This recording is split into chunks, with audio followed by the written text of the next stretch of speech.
ये जो 40-42 दिन की जंग हुई है ईरान, इज़राइल और अमेरिका के बीच में, इसमें बहुत सारी चीज़ें क्लियर हो गई हैं, बहुत सारे चेहरे क्लियर हो गए हैं और बहुत सारी ये चीज़ें क्लियर हुई हैं शियाओं के बारे में, ईरान के लोगों के बारे में।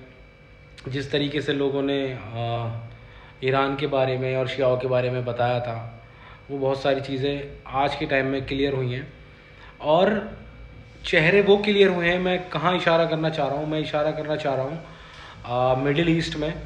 मिडिल ईस्ट की जो कंट्रीज़ हैं जैसे कि यूएई है, दुबई है, कतर है, बहरीन है, यहाँ से धीरे धीरे ईरानियों को, शियाओं को और कुछ मुस्लिमों को भी निकाला जा रहा है। तो कहीं ना कहीं आप ये देख सकते हैं कि इज़राइल के जो मंसूबे थे, इज़राइल क्या चाहता था और वो आज सच होता हुआ दिख रहा है। इज़राइल हमेशा से ये चाहता है कि जो मिडिल ईस्ट के जितने अरब्स हैं, सऊदी अरब हो, यूएई हो, कतर हो, बहरीन हो, जॉर्डन हो, ये लोग कभी भी मजबूत ना हों।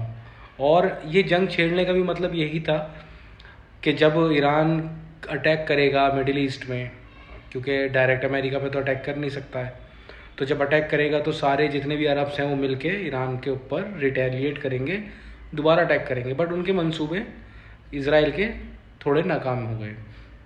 लेकिन अब आपने देखा होगा यूएई जो है ये सबसे बड़ा मैं तो गद्दारी कहूँगा, सबसे बड़ा मुसलमानों का गद्दार बन के सामने आया है।